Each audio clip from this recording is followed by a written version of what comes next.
Hello students, good morning. आज हम पढ़ेंगे एडमिशन ऑफ अ पार्टनर के अंदर accounting treatment of goodwill and other items which are showing in the balance sheet. ठीक है, which are distributable items. तो देखो बेटा, बैलेंस शीट में कौन कौन से आइटम्स हैं जो कि डिस्ट्रीब्यूटेबल होते हैं, इट मीन जिनको डिस्ट्रीब्यूट करना होता है। ठीक है, तो इनमें हमारे पास बैलेंस शीट में दो साइड्स हैं, एसेट साइड और लायबिलिटी साइड। तो हम सबसे पहले एसेट साइड के आइटम्स लेते हैं कि कौन कौन से डिस्ट्रीब्यूटेबल आइटम्स होंगे। तो सबसे पहला आइटम है बेटा जी गुडविल।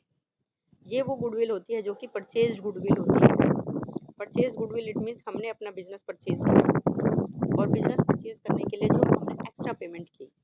ठीक है, तो ये क्या हो गया, एक तरह से खर्च हो गया। तो इसको हमने, वैसे तो ये हमारी एसेट है, परंतु इसको अब क्या है, एक तरह से हमारा खर्च हुआ और इसको हमने बैलेंस शीट में डेबिट साइड में शो कर दिया। ठीक है, और क्या करेंगे, इसको धीरे धीरे हम इसको राइट ऑफ करेंगे। तो ये क्या है, एक तरह से डिस्ट्रीब्यूटेबल आइटम्स होते हैं, क्योंकि जब नया पार्टनर आएगा वो अपने हिस्से की गुडविल लेकर के आएगा और जो बैलेंस शीट में जो गुडविल दे रखी है उसमें उसको वो अपना हिस्सा नहीं देगा। क्यों? क्योंकि ये जो परचेज गुडविल है ये ओल्ड पार्टनर्स का शेयर होता है। ठीक है, और इसको ओल्ड पार्टनर्स ही आपस में डिस्ट्रीब्यूट करेंगे। ऐसे प्रिलिमिनरी एक्सपेंसेस बिजनेस को स्टार्ट किया, उस टाइम पे जो खर्चे हुए वो ओल्ड पार्टनर्स के खर्चे हैं, उनमें नया पार्टनर अपना हिस्सा नहीं देगा। ठीक है, नेक्स्ट होता है debit balance of profit and loss account. अब मान लीजिएगा किसी साल लॉस हो गया था बिजनेस में, उस टाइम तक तो हमारा नया पार्टनर बिजनेस में था ही नहीं। तो इसका मतलब क्या हुआ कि नया पार्टनर पुराने लॉस में अपना हिस्सा नहीं बांटेगा। ठीक है, तो इसका मतलब क्या होगा कि जो पुराने खर्चे हैं उनमें पुराने पार्टनर्स ही उसको आपस में बांटेंगे, नए पार्टनर्स उसको उसमें अपना हिस्सा नहीं लेंगे। ठीक है, मतलब उसमें शेयर नहीं करेंगे। तो इसका मतलब क्या है कि ये आइटम्स ऐसे हैं कि जो एसेट साइड में गिवन होते हैं और जो कि खर्चे होते हैं और बैलेंस शीट में डिस्ट्रीब्यूट उनको बैलेंस शीट के अंदर और वो हमारी बैलेंस शीट में दे रखे होते हैं और उनको हमने क्या करना होता है, आपस में डिस्ट्रीब्यूट कर लेना होता है। क्योंकि पुराने खर्चों में नए पार्टनर को इंक्लूड नहीं कर सकते, इसलिए पुराने खर्चों को राइट ऑफ कर दिया जाता है। तो राइट ऑफ करने के लिए हम इनको क्या क्या एंट्री करेंगे, असेट्स, गुडविल, प्रिलिमिनरी एक्सपेंसेस और डेबिट बैलेंस।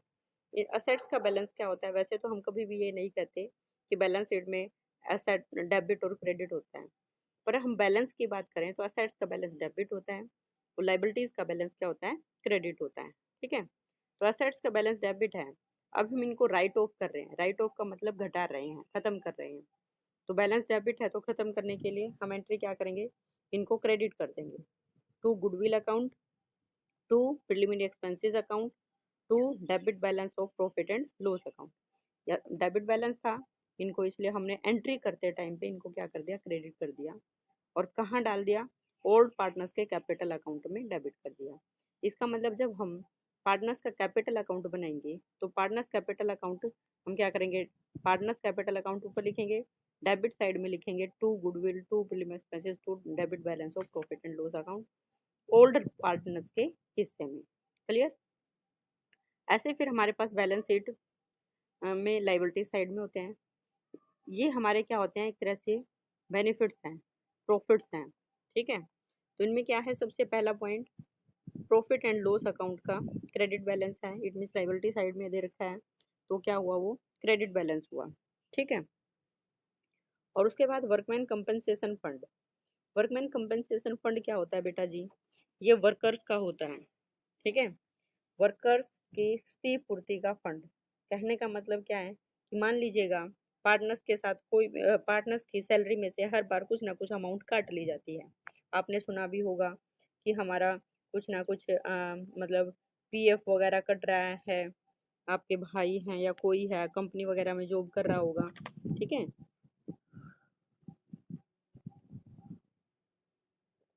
तो क्या होता है कि वो कहते हैं कि हमारी जो सैलरी है वो कट कटा करके इतने रुपए मिलती है। कहने का मतलब क्या हुआ कि उनकी सैलरी में से जो पैसे कटते हैं वो कहाँ जाते हैं, वो सब इन इस टाइप के अकाउंट्स में जाते हैं।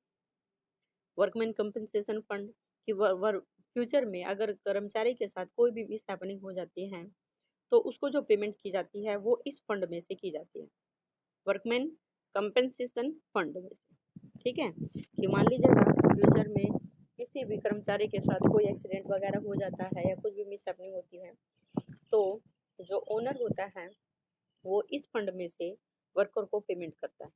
ठीक है, दूसरा होगा इन्वेस्टमेंट फ्लक्चुएशन फंड। अब हमने अपने बिजनेस में से कुछ पैसा अदर बिजनेस में इन्वेस्ट कर रखा है। ठीक है, अब मार्केट के अंदर जो फ्लक्चुएशन होता रहता है। ठीक है,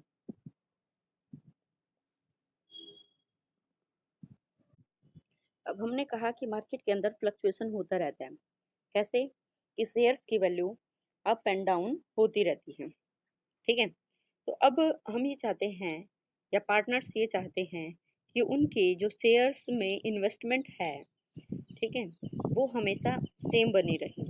ठीक है, तो वो क्या करते हैं, प्रॉफिट में से कुछ शेयर हमेशा इन्वेस्टमेंट फ्लक्चुएशन फंड में डालते रहते हैं कि मान लीजिए किसी साल हमारे प्रॉफिट्स कम हो जाएं तो हम तो पार्टनर्स क्या करते हैं, इस फंड में से अपना पैसा उसमें इन्वेस्ट कर देते हैं। ठीक है, अगर जिस साल यहाँ पे एक फिक्स परसेंटेज कर दी जाती है कि उनको पता होता है कि हमेशा हमें अपना 50% या कितना मतलब कुछ अमाउंट उनको हमेशा इन्वेस्ट करनी ही करनी है। ठीक है, तो इसलिए वो क्या करते हैं, फ्लक्चुएशन से बचने के लिए कुछ पैसा इन्वेस्टमेंट फ्लक्चुएशन में डाल देते हैं कि फ्यूचर में अगर कोई भी फ्लक्चुएशन अगर आएगा या प्रॉफिट कम हुए तो इस फंड में से निकाल करके इन्वेस्ट कर दिया जाएगा। ठीक है, तो ये क्या है, इन्वेस्टमेंट फ्लक्चुएशन फंड। एक तरह से ये भी पार्टनर्स की बचत ही होती है। ठीक है, तो इसको इसमें ये भी उनका प्रॉफिट का ही एक तरह से शेयर है, तो ये भी पार्टनर्स में आपस में बांट दिया जाएगा।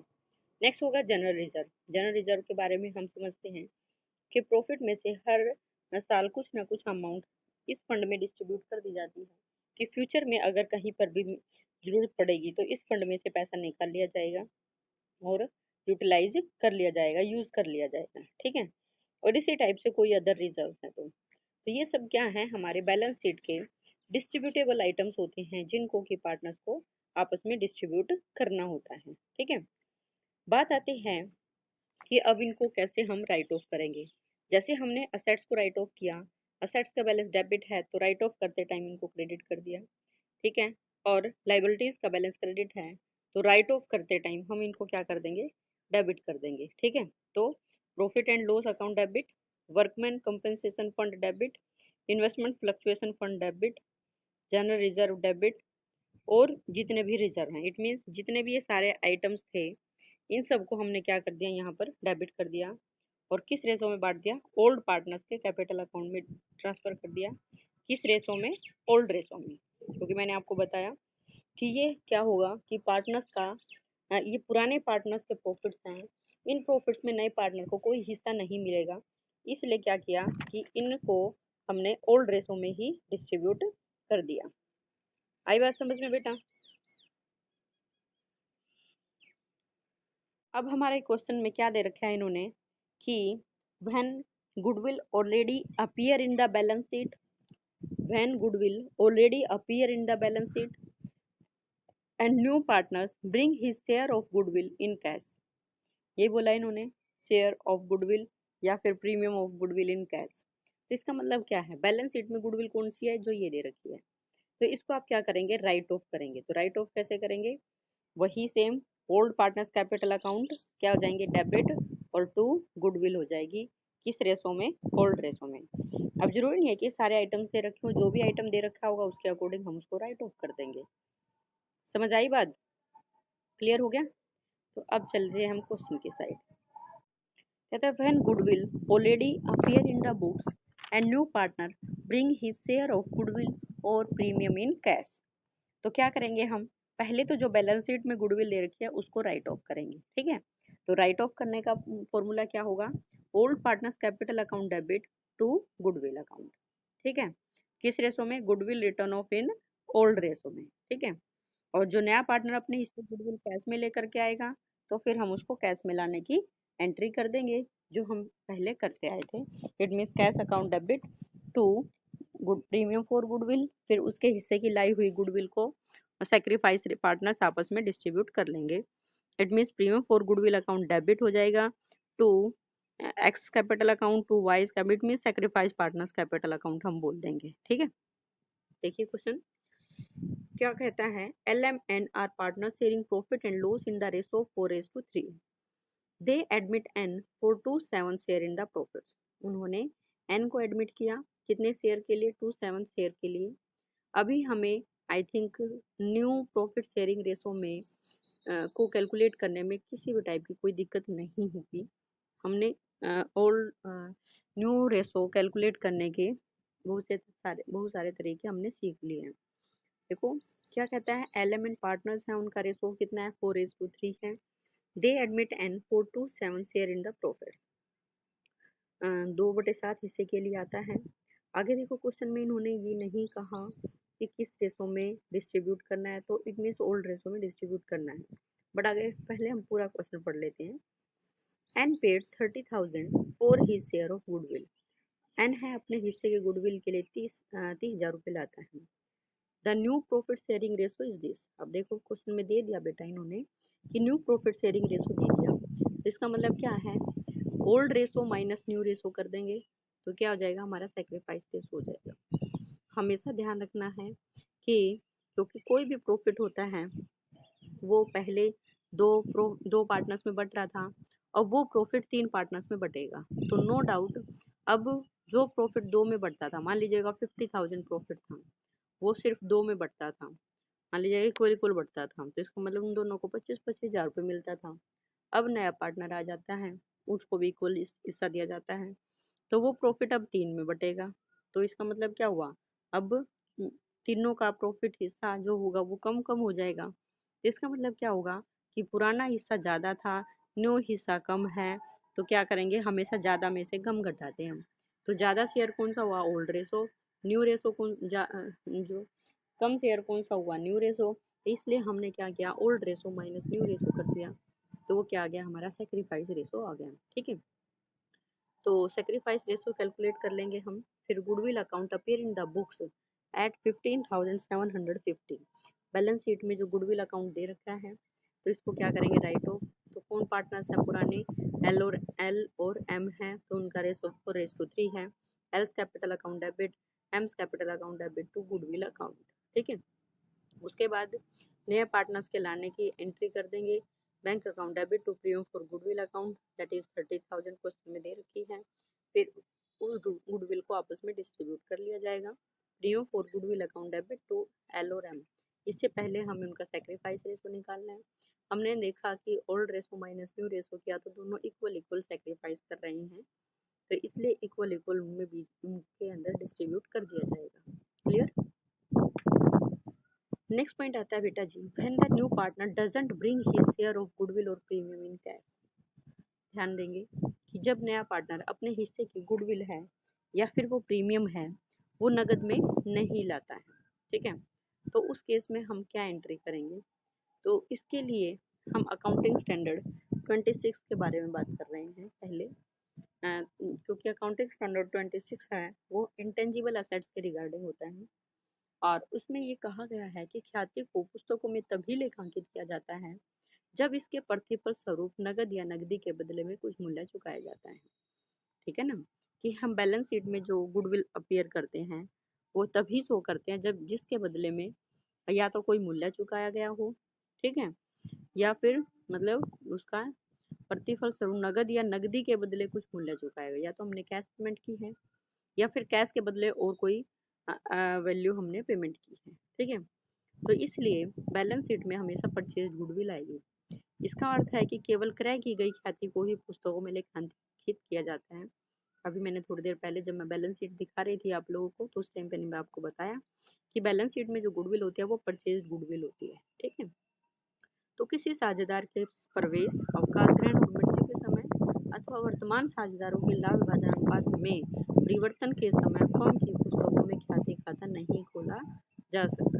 एक बात और हमेशा ध्यान रखना बेटा हमारी फॉर्म में जब जब रिकंस्टिट्यूशन होगा, जैसे मैंने आप लोगों को बताया था, रिकंस्टिट्यूशन का मतलब हमारी फॉर्म में कुछ भी अगर थोड़ा सा भी चेंज होता है तो वो रिकंस्टिट्यूशन होता है। ठीक है, तो इसका मतलब क्या है, reconstitution it means admission of a partner है, या किसी पार्टनर्स की डेथ हो जाती है। ठीक है, इट मीन्स रिटायरमेंट, या फिर कोई पार्टनर रिटायर हो जाता है, retirement of a partner, death of a partner. ठीक है, या फिर हमारा change in profit sharing ratio, इस टाइप से कोई भी अगर चेंजेस होते हैं तो उसको हम रिकंस्ट्रक्शन बोलते हैं। तो उस टाइम पे जो अभी बैलेंस शीट में आइटम्स दिखाए गए हैं उनको सेम टाइप से क्या किया जाएगा, डिस्ट्रीब्यूट किया जाएगा।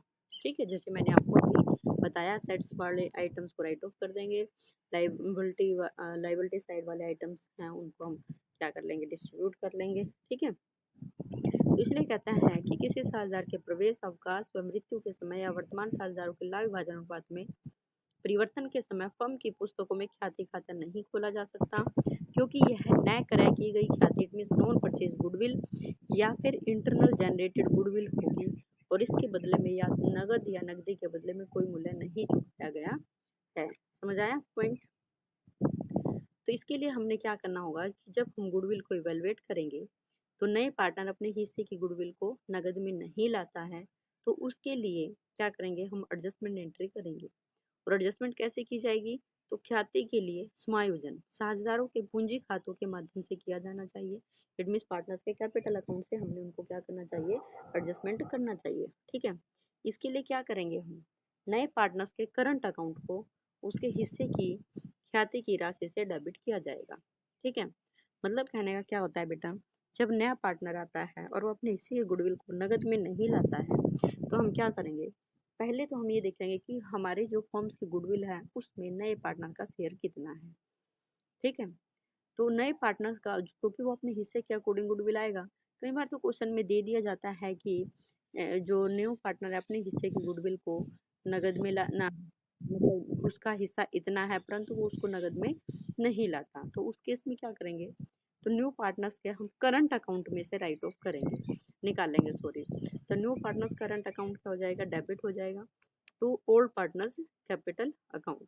ठीक है, क्या करेंगे, new partners capital account debit to old partners capital account. ठीक है, वही सेम किस रेशो में, सेक्रीफाइस रेशो के अंदर। अभी तो हम जैसे नगद में लाते थे तो हमने दो एंट्री की, पहली तो नगद में लाने की, bank account debit to premium for goodwill. अब देखो जैसे ऊपर वाले क्वेश्चन में कि नगद में लाया तो हमने सेकंड एंट्री की, bank account debit to premium for goodwill account, और फिर उसके बाद उसकी लाई हुई गुडविल को पार्टनर्स में आपस में बांट दिया सेक्रीफाइस रेशो में।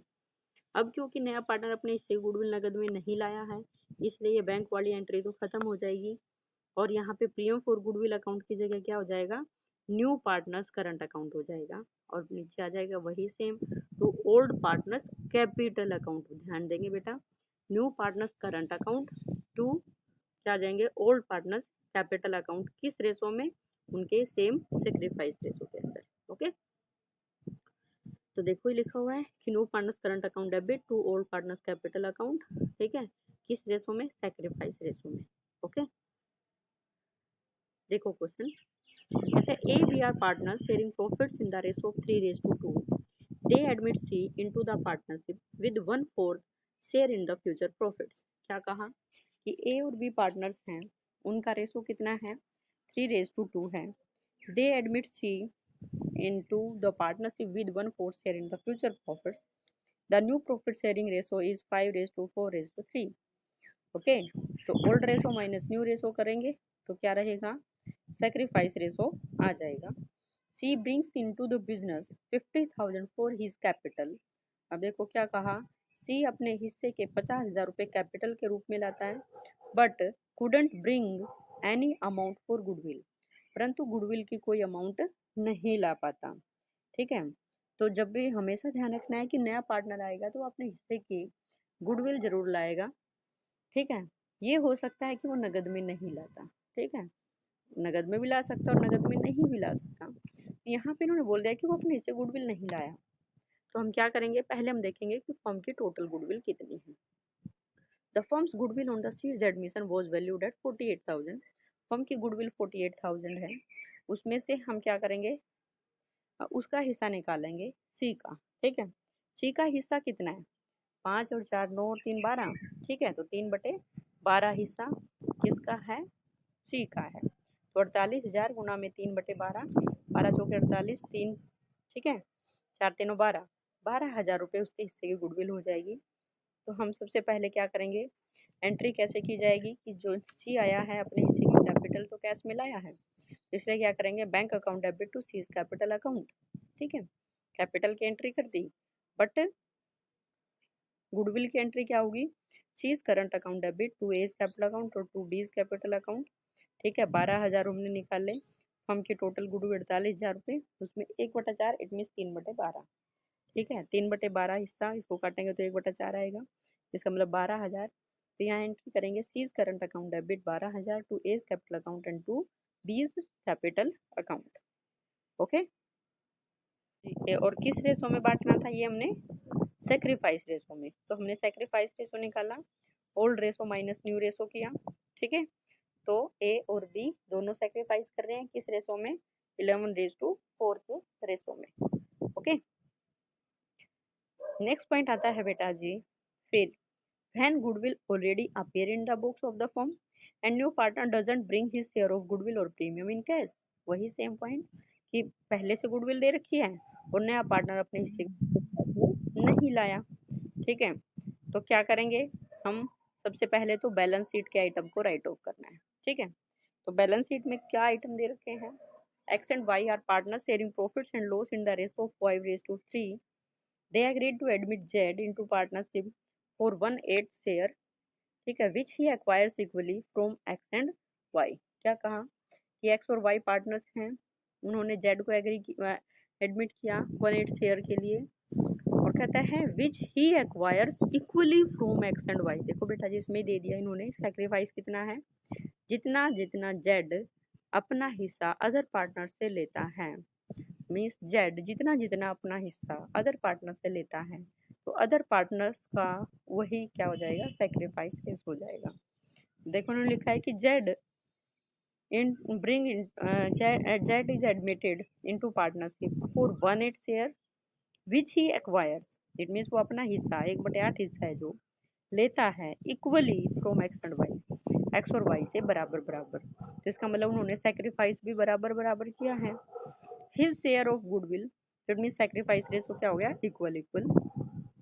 His share of goodwill is 12,000, उसका हिस्सा है गुडविल में कितना, 12,000, but he is unable to bring it in cash, परंतु उसको नगद में नहीं ला पाया।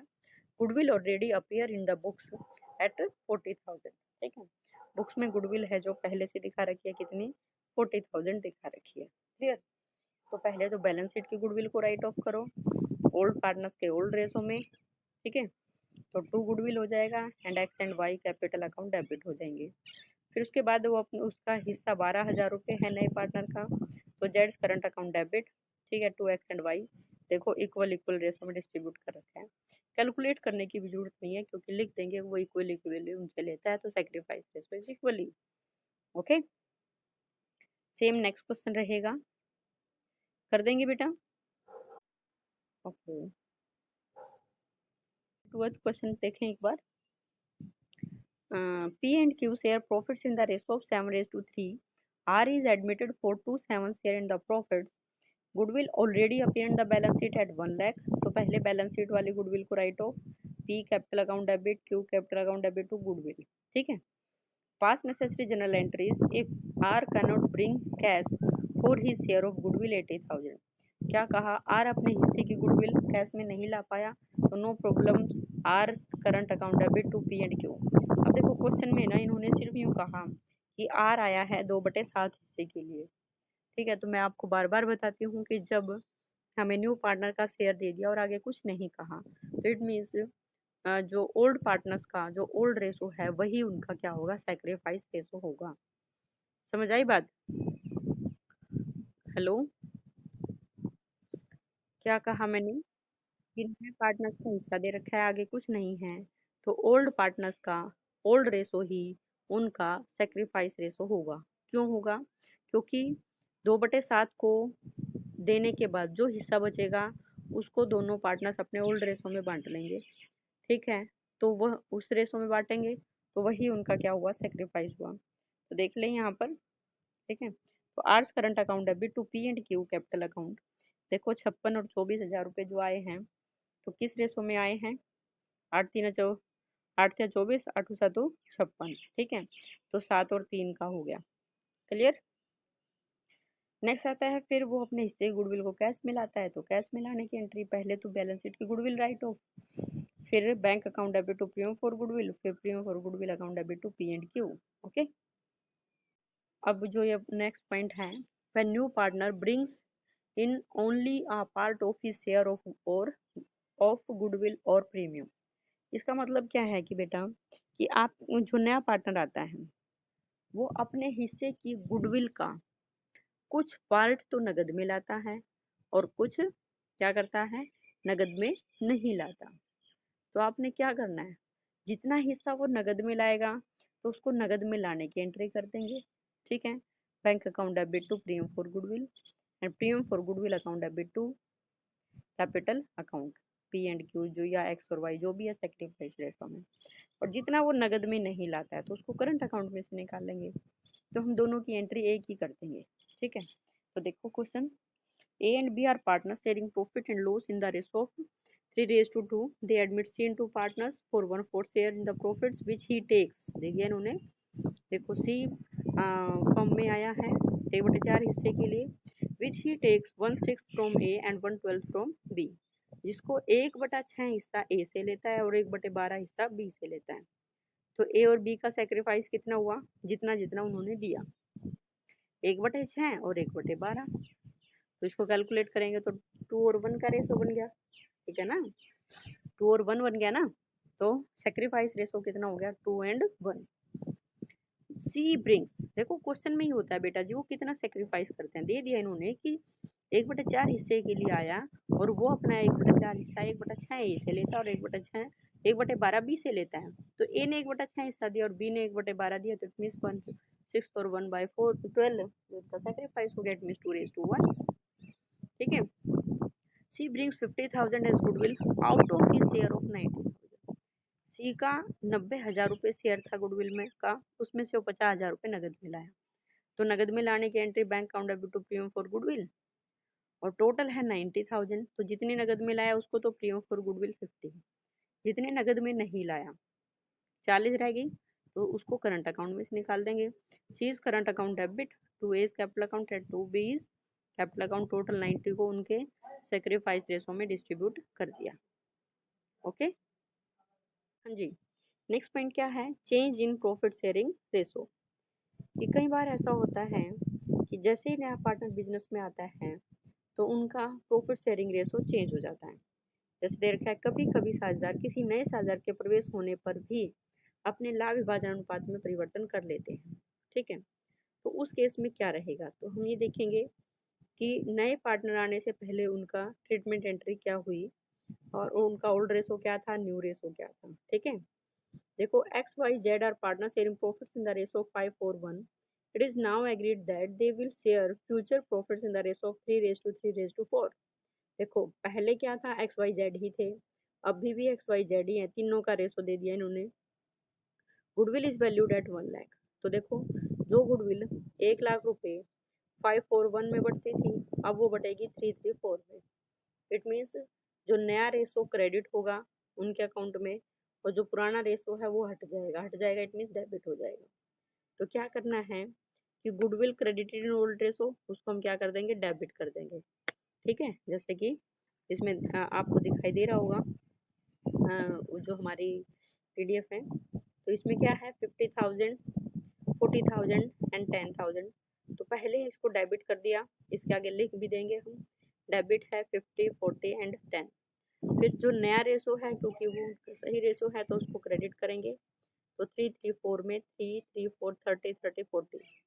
तो क्या हो गया, एक्स का डेबिट बैलेंस ज़्यादा है तो इसलिए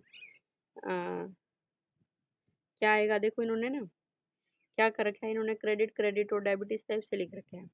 बट हम क्या करेंगे, इन्होंने कहा है कि ओल्ड रेशो डेबिट हो गया, न्यू रेशो क्रेडिट हो गया, ठीक है। तो वैसे बैलेंस क्या आया है, एक्स का डेबिट बैलेंस आया है, इसका मतलब है कि एक्स को तो हम क्या करेंगे, 1 मिनट, ठीक है। तो यहाँ पे एक्स को जो लॉस हुआ है, पहले 50 मिलते थे और अब 30,000 मिलेंगे, तो इट मीन्स 20,000 रुपये का लॉस हुआ है।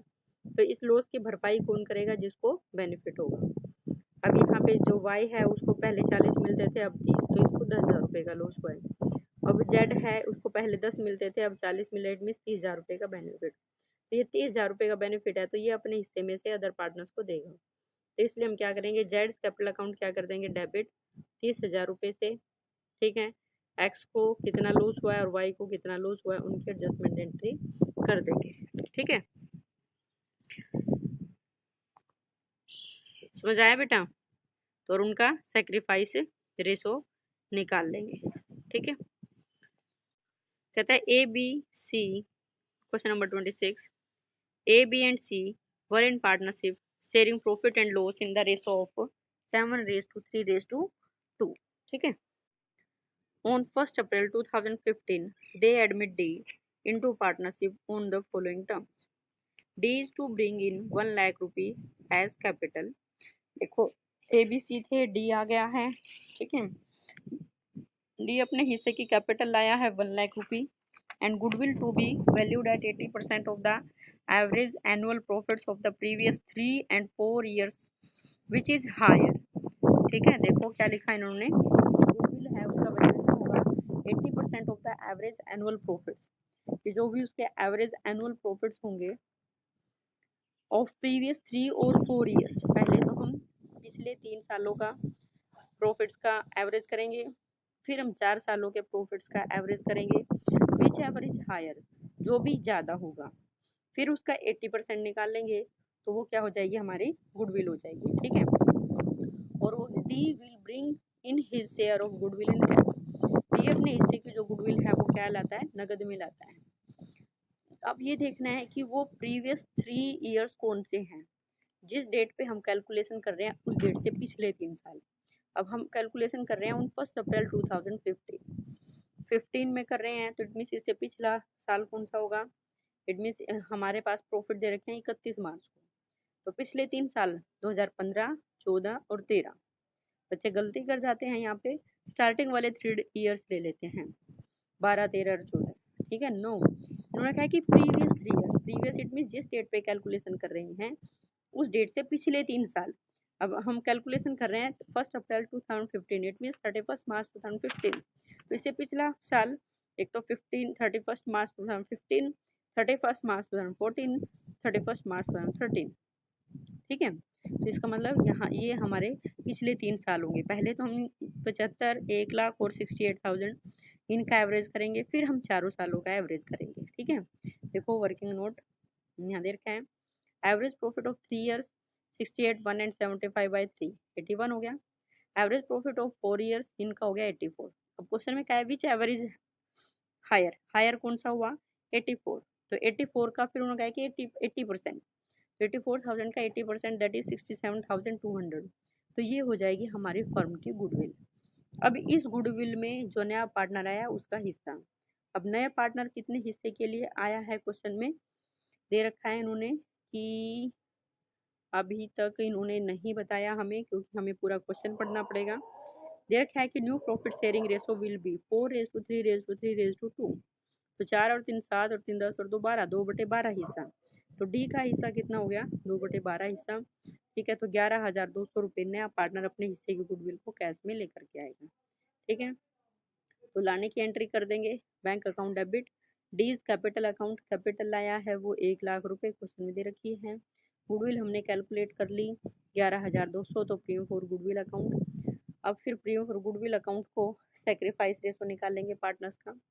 ओल्ड रेशो दे रखा है हमें, न्यू रेशो दे रखा है हमें, ओल्ड रेशो 7:3:2, न्यू रेशो 4:3:2, तो हमने पहले सेक्रीफाइस रेशो निकाला।